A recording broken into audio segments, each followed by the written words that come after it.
My name's Dr. Michael Dishart. I'm an anesthesiologist, and I think we met a while back while you were visiting us for a day.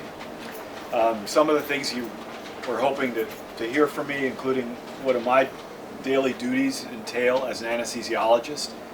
I'm a cardiac anesthesiologist and a transplant anesthesiologist. We're a level 1 trauma center here too, so I take care of patients having major surgeries, cardiac surgery, transplant surgery. My duties, of course, involve supervising patients having anesthetics.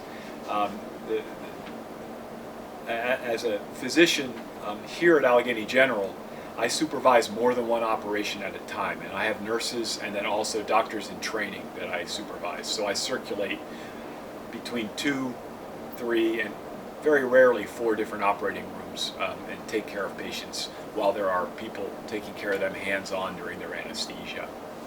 So that's the bulk of my day. I spend almost all of my time taking care of patients, mostly those having heart surgery and transplants, as I said. My responsibilities in the operating room include really being with patients during the critical portions of an operation. Certainly when we're putting them off under anesthesia, I'm always there. During key times during the surgery, during times where we're doing very complex parts of the surgery where I need to work with the surgeon carefully to keep them safe. And then at the end of an operation, when we're waking a patient up or taking them up to the ICU for continuity of care. Things that I find very rewarding about the work that I do, we're in an environment where there's a lot of smart people around that are taking care of patients having a variety of different operations. That's a really nice thing about this hospital, that we do so many different kinds of operations all in one place.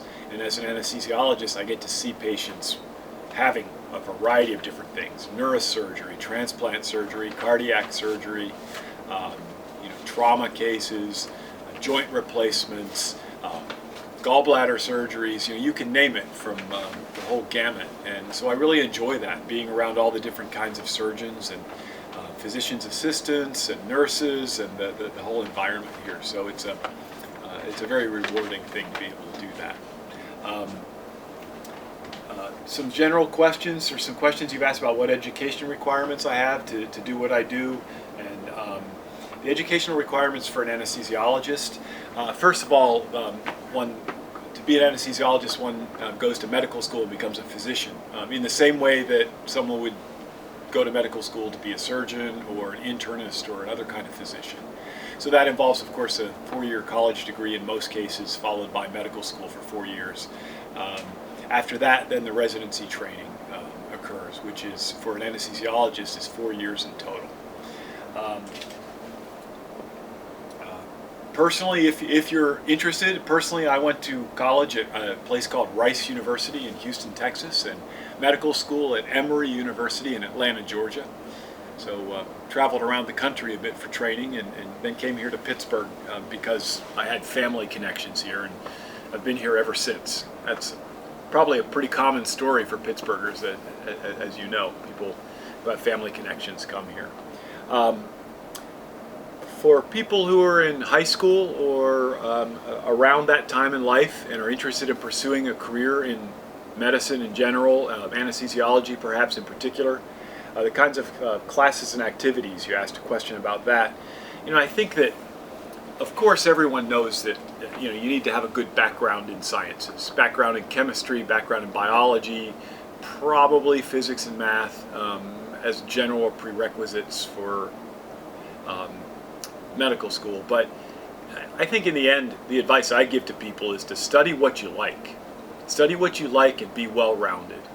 Not only that, but do well. Do well in school. And hopefully studying what you like helps you do well. People study history, they study humanities, they study English, they study art, whatever it is that you like, and do well at it. Be well-rounded. Extracurricular activities, whether they be athletic or of some other kind, I think can be very, very helpful. There are prerequisites for medical school in the end, and those are scientific prerequisites. So no matter what you study, you do have to think about getting those prerequisites met. Many people decide to major in scientific fields in college because they can get the prerequisites met at the same time that they're studying for their degree. But again, I think that if your heart's not really in that science major, you're better off majoring in what you like and doing well in that field.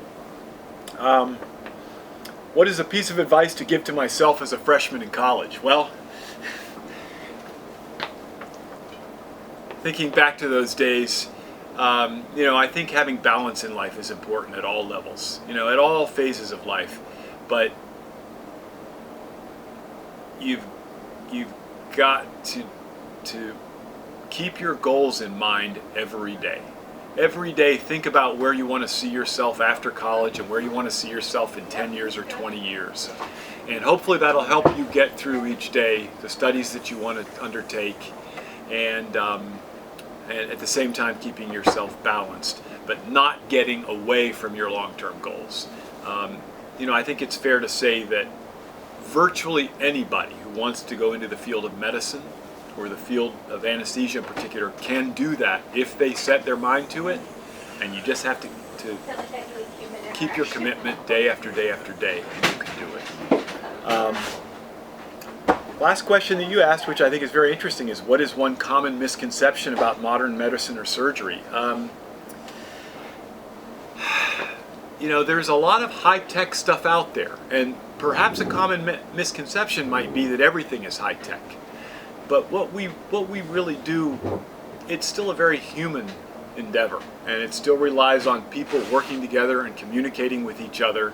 And whether we're doing a robotic surgery or we're doing a more old-fashioned, say, hernia operation, I think in the end it's still human endeavor where people making decisions individually and collectively makes all the difference in how patients do.